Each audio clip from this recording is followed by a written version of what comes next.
Assalamualaikum warahmatullahi wabarakatuh. Kami akan mempresentasikan tentang marketing management. Sebelumnya, perkenalkan, nama saya Alvira Murrisanti dan ada rekan saya Aan Hanifah, Danu Roenda, Geri Sadewa, dan Siti Nurhabibah.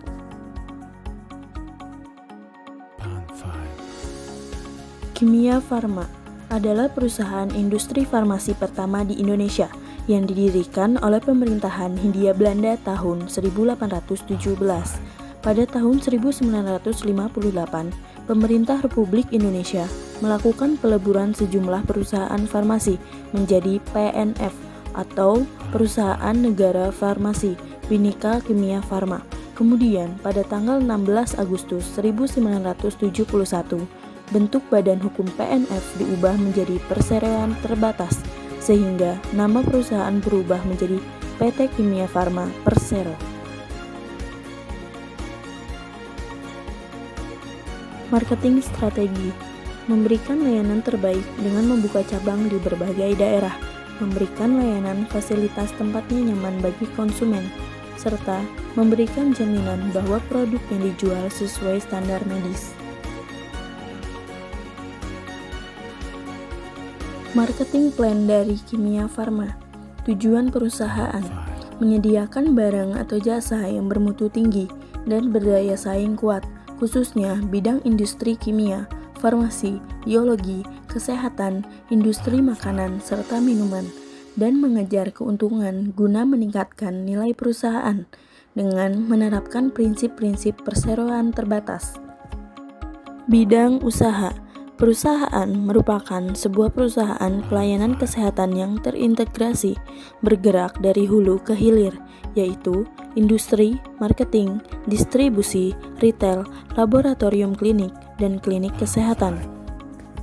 Industri, dengan dukungan kuat riset dan pengembangan, segmen usaha yang dikelola oleh perusahaan induk ini memproduksi obat jadi dan obat tradisional, yodium, kina, dan produk-produk turunannya, serta minyak nabati. 5 fasilitas produksi yang tersebar di kota-kota besar di Indonesia merupakan tulang punggung dari segmen industri. SDM atau sumber daya manusia. Perusahaan mengalokasikan cukup dana untuk program pengembangan SDM, program pelatihan, seminar, dan lokakarya, baik di dalam maupun luar negeri, untuk memperluas wawasan dan meningkatkan keterampilan karyawan.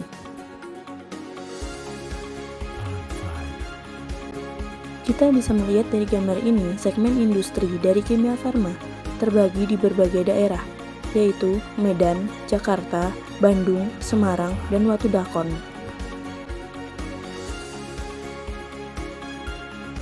Resiko perusahaan Kimia Farma. Yang pertama, nilai tukar uang. Sebagian besar bahan baku obat perusahaan diimpor, sedangkan pendapatan perusahaan saat ini sebagian besar dalam mata uang rupiah. Apabila terjadi depresiasi nilai mata uang rupiah, maka akan meningkatkan harga pokok penjualan produk perusahaan, dan hal ini akan mempengaruhi kinerja usaha perusahaan. Yang kedua, ada pasokan bahan baku. Bahan baku obat perusahaan sebagian berasal dari pihak ketiga, baik lokal maupun impor. Keterlambatan dalam pengiriman, kesulitan melakukan pembelian bahan baku, serta kebijakan pemerintah mengenai impor dapat berpengaruh pada kelangsungan pasokan bahan baku, yang pada akhirnya dapat mengganggu kegiatan produksi perusahaan. Yang ketiga, persaingan usaha. Di industri farmasi, tidak terdapat pemain yang memiliki pangsa pasar secara dominan. Pesaing perusahaan berusaha meningkatkan pangsa pasar dengan mengeluarkan produk baru, serta memperbaharui produk lama. Munculnya pesaing baru mungkin akan mengakibatkan pangsa pasar perusahaan berkurang dan dapat mempengaruhi kinerja perusahaan. Yang keempat, ada perekonomian. Kondisi perusahaan farmasi dapat dipengaruhi oleh perubahan perekonomian nasional, seperti inflasi yang tinggi. Hal tersebut akan menurunkan daya beli konsumen dan berakibat turunnya pendapatan perusahaan. Yang kelima, ada perubahan peraturan.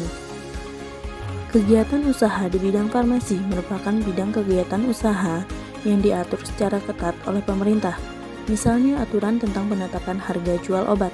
Perubahan peraturan tersebut dapat mempengaruhi penjualan dan keuntungan perusahaan. Yang keenam, ada kegagalan investasi.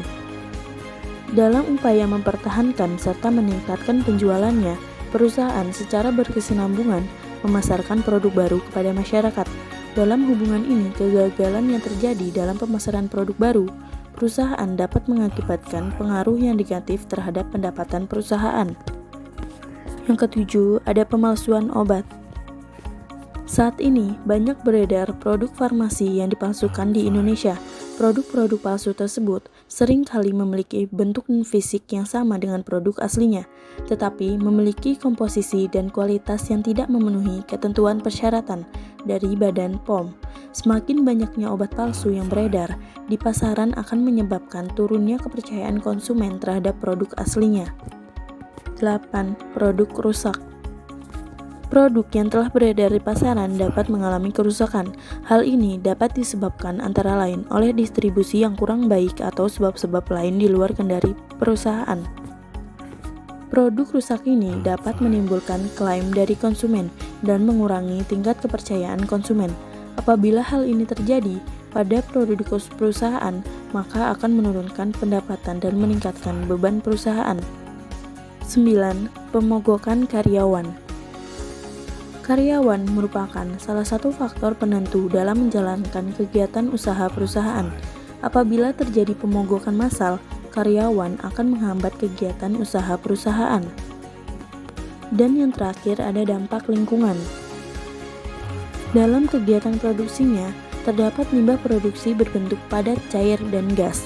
Perusahaan telah melakukan pengelolaan limbah produksi sesuai ketentuan, tetapi hal itu tidak menutup kemungkinan terjadinya pencemaran yang diakibatkan oleh limbah industri, sehingga dapat memberikan resiko tuntutan hukum bagi perusahaan.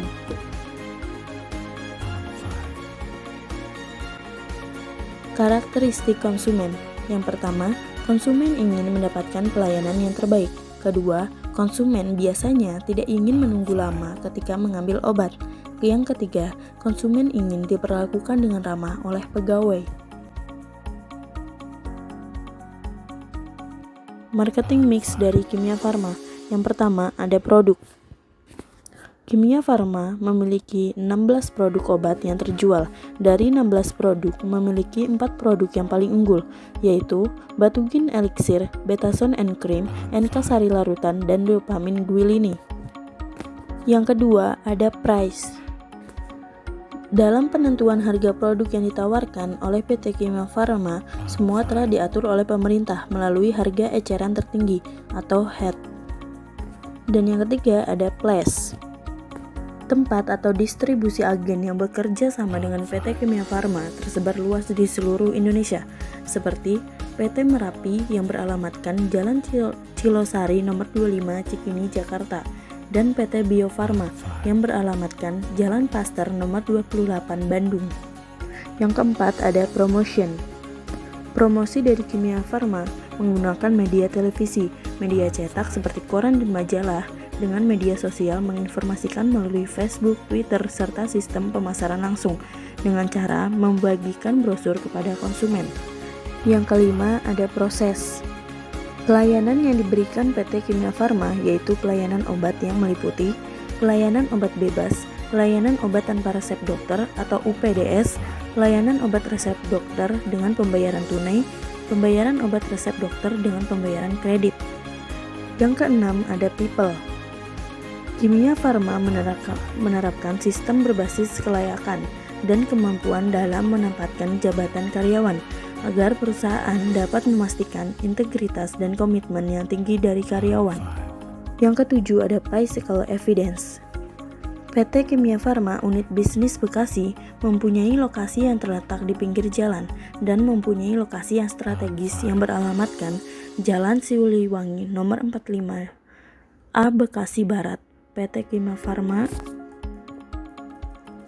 mempunyai 3 lantai yang terdiri dari lantai yaitu Apotek Kimia Farma, lantai 2 ruangan bagian kantor staf marketing di mana menjalani magang, dan lantai 3 bagian gudang obat.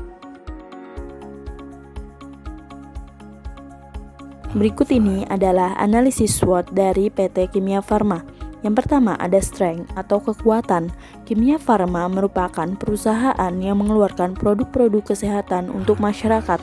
Banyak produk-produk Kimia Farma yang menjadi inovator dengan mengembangkan obat-obatan serta rumusan kimia baru, baik dengan kemampuan sendiri ataupun melalui aliansi strategis dengan mitra internasional, serta banyak menghasilkan produk-produk baru yang berbasis teknologi tinggi. Yang kedua, ada weakness atau kelemahan. Kinerja atribut variabel obat generik sebagai berikut. Kinerja atribut kemasan dan variasi atau keragaman. Obat generik memiliki penilaian yang negatif, sehingga pihak manajemen perusahaan perlu menetapkan upaya atau tindakan untuk lebih meningkatkan kemasan produk agar lebih menarik perhatian dan meyakinkan konsumen, serta menambah varian-varian baru agar konsumen memiliki pilihan alternatif dalam mengkonsumsi obat generik.